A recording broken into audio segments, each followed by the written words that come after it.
ಪ್ರಿಯ ವೀಕ್ಷಕರೇ, ಜನಧ್ವನಿ ನ್ಯೂಸ್ ವತಿಯಿಂದ ಇಂದು ನಿಮಗೆ ವಿಶೇಷ ದೇವರ ದರ್ಶನ ಮಾಡಿಸಲು ನಾವು ಬಂದಿದ್ದೇವೆ. ಭೂಮಿಯಿಂದಲೇ ಉದ್ಭವವಾಗಿದೆ ಎಂದು ನಂಬಲಾಗಿರುವ ಭಕ್ತರ ಇಷ್ಟಾರ್ಥಗಳನ್ನ ಈಡೇರಿಸುವ ಶ್ರೀ ಲಕ್ಷ್ಮೀ ನರಸಿಂಹ ಸ್ವಾಮಿಯ ಪವಿತ್ರ ಸನ್ನಿಧಿಗೆ ನಿಮ್ಮನ್ನ ಕರೆದೊಯ್ಯುತ್ತಿದ್ದೇವೆ. ಸಂತಾನ ಭಾಗ್ಯ, ಮದುವೆ ಭಾಗ್ಯ, ಜಾನುವಾರುಗಳ ರೋಗ ರುಜಿನ ಸೇರಿದಂತೆ ವಿವಿಧ ಕಷ್ಟಗಳಿಗೆ ಪರಿಹಾರ ದೊರೆಯುತ್ತದೆ ಎಂಬ ನಂಬಿಕೆ ಭಕ್ತರಲ್ಲಿದೆ. ಹೌದು, ಇದು ಚಳ್ಳಕೆರೆ ತಾಲೂಕಿನ ಹೊಟ್ಟೆಪ್ಪನಹಳ್ಳಿ ಸಮೀಪದ ನಯಾರ ಪೆಟ್ರೋಲ್ ಬಂಕ್ನಿಂದ ರಾಷ್ಟ್ರೀಯ ಹೆದ್ದಾರಿ ಮೂಲಕ ಸುಮಾರು 1.5 ಕಿಲೋಮೀಟರ್ ಪ್ರಯಾಣಿಸಿದರೆ ಸಿಗುವ ಪವಿತ್ರ ಕ್ಷೇತ್ರ. ಹೊಟ್ಟೆಪ್ಪನಹಳ್ಳಿ ಸರ್ಕಾರಿ ಗೋಮಾಳದಲ್ಲಿರುವ ಈ ಕ್ಷೇತ್ರದ ವಿಶೇಷತೆ ಎಂದರೆ ಭೂಮಿಯಿಂದಲೇ ಆನೆ, ಗರುಡ ಹಾಗೂ ಶ್ರೀ ಲಕ್ಷ್ಮೀ ನರಸಿಂಹ ಸ್ವಾಮಿಯ ಕಲ್ಲಿನ ವಿಗ್ರಹಗಳು ಉದ್ಭವವಾಗಿದೆ ಎಂದು ನಂಬಲಾಗಿದೆ. ಭೂಮಿಯಿಂದ ತಾನಾಗಿಯೇ ಉದ್ಭವಿಸಿದ ದೇವರು ಅಥವಾ ಮೂರ್ತಿಯನ್ನ ಉದ್ಭವ ಸ್ವಯಂಭೂ ಎಂದು ಕರೆಯಲಾಗುತ್ತದೆ. ಮನುಷ್ಯರು ಕೆತ್ತನೆ ಮಾಡದೆ ಭೂಮಿಯೊಳಗಿನಿಂದ ತಾನೇ ರೂಪುಗೊಂಡು ಹೊರಬಂದ ದೈವ ಸ್ವರೂಪವೆಂದು ಭಕ್ತರು ನಂಬುತ್ತಾರೆ. ಚಿತ್ರದುರ್ಗ ಜಿಲ್ಲೆ ಸೇರಿದಂತೆ ವಿವಿಧ ಜಿಲ್ಲೆಗಳಿಂದ ಭಕ್ತರು ಇಲ್ಲಿಗೆ ಆಗಮಿಸಿ ಪೂಜೆ ಸಲ್ಲಿಸುತ್ತಿದ್ದಾರೆ. ದೇವರ ಅಪ್ಪಣೆ ಕೇಳಿ ತಮ್ಮ ಇಷ್ಟಾರ್ಥಗಳನ್ನ ಈಡೇರಿಸಿಕೊಂಡಿರುವುದಾಗಿ ಭಕ್ತರು ಹೇಳುತ್ತಾರೆ. ಪ್ರತಿ ಶನಿವಾರ, ಶ್ರಾವಣ ಮಾಸ ಸೇರಿದಂತೆ ವಿಶೇಷ ದಿನಗಳಲ್ಲಿ ಇಲ್ಲಿ ಹೋಮ, ಹವನ, ಅಭಿಷೇಕ ಸೇರಿದಂತೆ ವಿವಿಧ ಧಾರ್ಮಿಕ ಪೂಜಾ ಕೈಂಕಾರ್ಯಗಳು ನಡೆಯುತ್ತವೆ. ದಿನದಿಂದ ದಿನಕ್ಕೆ ಈ ಕ್ಷೇತ್ರಕ್ಕೆ ಆಗಮಿಸುವ ಭಕ್ತರ ಸಂಖ್ಯೆಯೂ ಹೆಚ್ಚುತ್ತದೆ. ತಮ್ಮ ಕಷ್ಟಗಳನ್ನ ಪರಿಹರಿಸಿದ ದೇವರಿಗೆ ಇದೀಗ ಭಕ್ತರು ಮತ್ತೊಂದು ಸೇವೆಗೆ ಮುಂದಾಗಿದ್ದಾರೆ. ಉದ್ಭವ ಶ್ರೀ ಲಕ್ಷ್ಮೀ ನರಸಿಂಹ ಸ್ವಾಮಿಗೆ ಭವ್ಯವಾದ ಗುಡಿ ನಿರ್ಮಿಸಲು ಭಕ್ತರು ಮುಂದಾಗಿದ್ದಾರೆ. ಹಾಗಾದರೆ ಈ ಉದ್ಭವ ಕ್ಷೇತ್ರದ ಮಹಿಮೆಯೇನು? ದೇವರ ವಿಶೇಷತೆಗಳೇನು? ಭಕ್ತರಿಗೆ ಯಾವ ರೀತಿಯ ಅನುಭವವಾಗಿದೆ? ಉದ್ಭವ ಶ್ರೀ ಲಕ್ಷ್ಮೀ ನರಸಿಂಹ ಸ್ವಾಮಿಯ ಕುರಿತು ಭಕ್ತರು ಹಾಗೂ ಅರ್ಚಕರು ಏನ್ ಹೇಳುತ್ತಾರೆ? ನೀವೇ ಕೇಳಿ. ಜನಧ್ವನಿ ನ್ಯೂಸ್ ವಿಶೇಷ ವರದಿ. ನಮ್ಮ ಹೆಸರು ಉಜ್ಜಿನಪ್ಪ ಅಂತೇಳಿ ಲಕ್ಷ್ಮೀ ನರಸಿಂಹ ಸ್ವಾಮಿಯ ಅರ್ಚಕರಾಗಿ ಕೆಲಸ ಮಾಡ್ತೇವೆ. ಈಗ ಸುಮಾರು 2013-14ನೇ ಸಾಲಲ್ಲಿ ಭಗವಂತ ಕಂಡಿತ್ತು ಲಕ್ಷ್ಮೀ ನರಸಿಂಹ ಸ್ವಾಮಿ ಪಾದಗಳು. ಆಗ ಕಾಣಬೇಕಾದಾಗ ಮುಂಚೆ ನಾವು 4 ಜನರಲ್ಲಿ ಲಾಸ್ಟ್ನೇ ತಮ್ಮ ತೀರೋದ್ರು. ಆ ತೀರೋದ ಸಂದರ್ಭದಲ್ಲಿ 3ನೇ ತಮ್ಮ ಹುಡುಗ ಏನಾಯಿತು, ನನಗೆ ಭಗವಂತನೇ ಕಾಣಬೇಕಂತೇಳಿ ಇಲ್ಲಿವರೆಗೂ ಗಡ್ಡ ಬಿಟ್ಟು ಅಡ್ಡಾಡ್ತಿದ್ದ. ಅವನಿಗೆ ತುಂಬ ನೋವಿತ್ತು, ತಮ್ಮ ಕಳ್ಕೊಂಡೆ ನೋವಿತ್ತು. ಆ ನೋವಿಗೆ ಅವನು ಭಗವಂತನೇ ಕಾಣಬೇಕು ಅನ್ನೋ ವಿಚಾರಕ್ಕೆ 2016ರಲ್ಲಿ ಕಂಡಿದ್ದು. 16ಗೆ ಅವನಿಗೆ ಈ ಪಾದಗಳು ಕಂಡು ಭಗವಂತ ಕೂಡ ಹೇಳಿತ್ತು, ನಿನಗೆ ಕಾಣುತ್ತಂತೆ. ಆ ಸಂದರ್ಭದಲ್ಲಿ ಇವರು ಕೂಡ ಇತ್ತು, ನಮ್ಮ ಭಾವನೆ. ಆ ಸಂದರ್ಭದಲ್ಲಿ ಕಂಡಿದ್ದು. ಕಂಡಾಗ ಪ್ರಾರಂಭದಲ್ಲಿ ನಾವು ಕೂಡ ಭಯ ಇತ್ತು, ಹೆಂಗಪ್ಪ ಇದು ದೊಡ್ಡ ಸ್ವಾಮಿ ಹೆಂಗೆ ಅನ್ನೋದು ಭಯ ಇತ್ತು. ಆ ಭಯದಿಂದ ನಾವು ಭಕ್ತಿಯಿಂದ ಪೂಜೆ ಮಾಡ್ಕೊಂಡು ಬಂದ್ವಿ. 2023ರಿಂದ ನಾವು ಕಂಟಿನ್ಯೂಗೆ ಹೋಮ ಹವನಗಳೆಲ್ಲ ಮಾಡ್ಕೊಂಡು ಬರ್ತಾ ಇದ್ವಿ. ಮತ್ತು ಗ್ರಾಮಸ್ಥರು ಕೂಡ ಪ್ರತಿ ವರ್ಷಗಳೆಲ್ಲ ಮಾಡ್ತಾ ಇದ್ವಿ. ಈಗ ನಾವು 2023ರಿಂದ ನಾವು ಮಾಡ್ಕೊಂತ ಬರ್ತಿದ್ವಿ.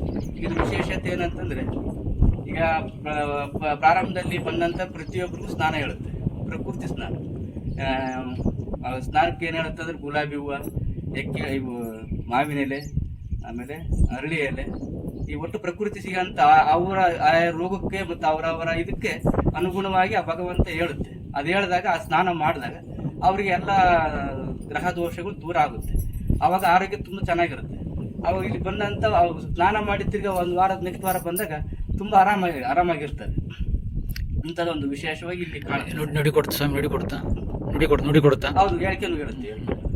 ಆಮೇಲೆ ಬಿಲ್ಪತ್ರೆಯಲ್ಲಿ ಒಂದು ವಿಶೇಷವಾಗಿ ಕಾಣುತ್ತೆ. ಬಿಲ್ಪತ್ರೆಯಲ್ಲಿ ಅಂದರೆ ನಮ್ಮ ತಮ್ಮಿನಿಂದಲೇ ಎಲ್ಲವೂ ಒಂದು ಇದಾಯಿತು ಅಂತ ಅನ್ಸ್ಬೋದು ನನಗನ್ಸುತ್ತೆ.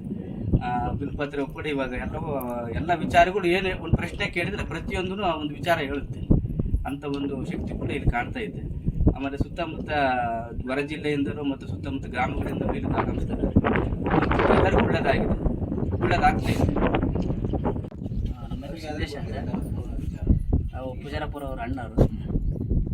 ಇಲ್ಲಿ ತುಂಬ ಜನ ಭಕ್ತರು ಬರ್ತಿದ್ದಾರೆ. ಭಾಳ ನಂಬಿಕೆ ಇಟ್ಟು ಅವ್ರಿಗೆಲ್ಲ ತುಂಬ ಒಳ್ಳೆಯ ಕೆಲಸಗಳೂ ಆಗಿದ್ದಾವೆ.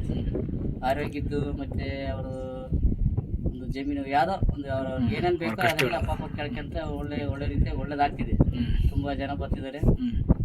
ಬಳ್ಳಾರಿ ಮತ್ತು ತುಮಕೂರು, ದೊಡ್ಡಬಳ್ಳಾಪುರ, ಶಿವಮೊಗ್ಗ, ದಾವಣಗೆರೆ, ಪಾಪ ಹೊರ ಜಿಲ್ಲೆಯಿಂದಲೂ ಬರ್ತಿದ್ದಾರೆ. ಯಾವ ದೇವಸ್ಥಾನ? ಲಕ್ಷ್ಮೀ ನರಸಿಂಹ ಸ್ವಾಮಿ ಅಂತ ಸ್ವಾಮಿ. ನಿಮ್ಗೆ ಹೆಂಗೆ ಗೊತ್ತಾಯ್ತು ನಿಮಗಿದು? ಹೆಂಗೆ ನಮ್ಮ 3ನೇ ತಮ್ಮನಿಗೆ ಸ್ವಾಮಿ ಅಂತ ಅವ್ರು ಕಂಡಿದ್ದು. ಅವ್ರು ಕಂಡ ನಂತರ ಇದು ನಾವು ಗೋಮಾಳದಲ್ಲಿ ಇಲ್ಲಿ ಅಡ್ಡಾಡ್ತಿದ್ವಿ, ನಾವು ಜಮೀನಿಗೆ ಹೋಗ್ಬೇಕಾರೆ ಇಲ್ಲಿ ಅಡ್ಡಾಡ್ತಿದ್ವಿ. ಓಡಾಡ್ಬೇಕಾರಾಗ ಇಲ್ಲಿ ಏನಿರಲಿಲ್ಲ, ನಾವು ಇಲ್ಲ ಮನೆಗಿನ್ನ ಕಪ್ಲೆಗಿನ್ನ ಮನೆ ಕಟ್ಸಿರ್ಲಿಲ್ಲ. ಓಡಾಡ್ತಿದ್ವಲ್ಲ, ನಮ್ಮ ಮೂರನೇ ತಮ್ಮನಿಗೆ ಕಂಡಿದ್ದವು. ನಮ್ಮ ಮೂರನೇ ತಮ್ಮನ ಉದ್ಭವ ಪಾದಗಳು ಕಂಡಿದ್ದು. ಆ ಕಂಡಾಗ ಏನಾಯ್ತು, ಅವರು ಫೋಟೋ ಹೊಡ್ಕೊಂಡು ಒಂದು 2 ದಿನ ಸುಮ್ಮನೆ ಇದ್ರು. ಯಾತ ಕಲ್ಲಿದ್ದಂಗೆ ಐತೆ ಅಂತ ಸುಮ್ಮನೆ. ತಿರ್ಗಾ ನೋಡಿದೆ ಅದು ಪಾದ ಅಂಬದು ಗೊತ್ತಾಯ್ತು. ಆ ಪಾದ ಅಂತ ಯಾವಾಗ ಗೊತ್ತಾಯ್ತು, ಅವಾಗ ಇದು ದೇವ್ರ ಅಂತಂದೇಳಿ ಯಾವಾಗ ಊರಿನ ಜನರೆಲ್ಲ ಬಂದು, ನಮ್ಮ ಊರಿನ ಜನರೆಲ್ಲ ಬಂದು ಅವಾಗೆಲ್ಲ ಪೂಜೆ ಮಾಡ್ಕೊಂಡು ಹಾಲು ತುಪ್ಪ ಎಲ್ಲ ಬಿಟ್ಟು ಎಲ್ಲರೂ ಬಂದು ಇಲ್ಲಿ ಎಲ್ಲರೂ ಸೇರಿ ಮತ್ತೆ ಪ್ರಥಮ ವರ್ಷವಾಗಿ ಒಂದು 3 ವರ್ಷ ಹರ್ಷ ಮಾಡಿದ್ರು. ಅಭಿಷೇಕ ಶ್ರಾವಣದ ಮಾಸದಲ್ಲಿ ಅಭಿಷೇಕ ಮತ್ತೆ ಪೂಜೆಗಳೆಲ್ಲ ಮಾಡಿಸಿದ್ರು. ಎಲ್ಲರೂ ಎಲ್ಲರಿಗೂ ಒಳ್ಳೇದಾಯ್ತು. ಊರಾಗೂ ಎಲ್ಲರೂ ಬಂದರು. ಆಮೇಲೆ ನಾವು ಅದೇ ಕೆಲಸನೇ ಮಾಡ್ಕೊಂತ ಮುಂದೆ ಬಂದ್ವಿ ಸರ್. ಈಗ ದೇವಸ್ಥಾನ ಕಟ್ಟಕ್ಕೂ ಭಕ್ತರು ಭಕ್ತಾದಿಗಳಿದ್ದ ದೇವಸ್ಥಾನ ಕಟ್ಟಕ್ಕೆಲ್ಲ ಒಂದು ಇದು ಮಾಡ್ತಿದ್ವಿ ಸ್ಟಾರ್ಟ್ ಮಾತಾಡ್ರಿ ಸರ್. ನಮ್ಮ ಹೆಸರು ರುದ್ರಗಣೇಶ. ಇದು ಸುಮಾರು ಒಂದು 15 ವರ್ಷದಿಂದಲೂ ಇಲ್ಲಿ ಪಾದ ಉದ್ಭವ ಆಗಿದೆ. ಅಲ್ಲಿಂದ ನಾವು ಏನಿದು ಅಂತಂದೇಳಿ ನೋಡ್ಕೊಂಡು ಬಂದಾಗ ಮತ್ತೆ ಅವರು ಉಜ್ಜಿನಪ್ಪ ಅಂತೇಳಿ ಪೂಜಾರಪ್ಪರವರು ಅದನ್ನು ಆ ಥರ ಪೂಜೆ ಮಾಡ್ಕೊಂತ ಬಂದಾಗ ಈ ಲೆವೆಲ್ಗೆ ಬೆಳೀತಾ ಬರ್ತಾ ಇದೆ. ಉದ್ಭವ ಯಾವ ದೇವರು? ಇದು ಲಕ್ಷ್ಮೀ ನರಸಿಂಹ. ಇಲ್ಲಿ ಭಕ್ತರೆಲ್ಲ ಬರ್ತಾರೆ? ಬರ್ತಿದ್ದಾರೆ, ಸಾಕಷ್ಟು ಜನ ಬರ್ತಾರೆ ಇಲ್ಲಿ. ಎಲ್ಲಿಂದ ಬರ್ತಾರೆ? ಬೇರೆ ಬೇರೆ ಹಳ್ಳಿಯಿಂದ, ಬೇರೆ ಬೇರೆ ಕಡೆ ಡಿಸ್ಟಿಕ್ ಜಿಲ್ಲೆಗಳಿಂದಲೂ, ಇದು ತಾಲೂಕುಗಳಿಂದಲೂ ಬರ್ತಾ ಇದ್ದಾರೆ. ಇದು ಜಮೀನು ಅಥವಾ ಸರ್ಕಾರಿ ಜಾಗ? ಇದು ಸರ್ಕಾರಿ ಜಮೀನು, ದರ್ಕಸ್. ಅದು ಒಡಮುಟ್ಟಿರೋದು ಅದು? ಇದು ಒಡಮುಟ್ಟದು. ಹಂಗಾಗಿ ಭಕ್ತರು ಜಾಸ್ತಿ ಬರ್ತಾರೆ, ಜಾಸ್ತಿ ಬಂದು ಹೋಗ್ತಾರೆ. ಮನೆ ದೇವ್ರ ಕುಲದೇವ್ರ ಅಂತಾನೆ ಆಯ್ತಾ? ಸುಮ್ಮನೆ ಬರ್ತಾರೆ ಜನ? ಇಲ್ಲ, ಬಂದು ಹೋಗ್ತಾರೆ ದೇವಸ್ಥಾನ ಅಂತೇಳಿ. ಒಳ್ಳೆ ಜನ ಒಳ್ಳೆ ಇಲ್ಲಿ ಬಂದಾದ್ಮೇಲೆ ಒಳ್ಳೇದಾಗೈತೆ ಅಂತೇಳಿ ಬರ್ತಾರೆ ಇಲ್ಲಿ. ಬರ್ತಾ ಇದ್ದಾರೆ, ಸಾಕಷ್ಟು ಜನಕ್ಕೆ ಒಳ್ಳೇದಾಗಿದೆ, ಬರ್ತಾರೆ. ಉದ್ಭವ ಆಗಿರೋದು.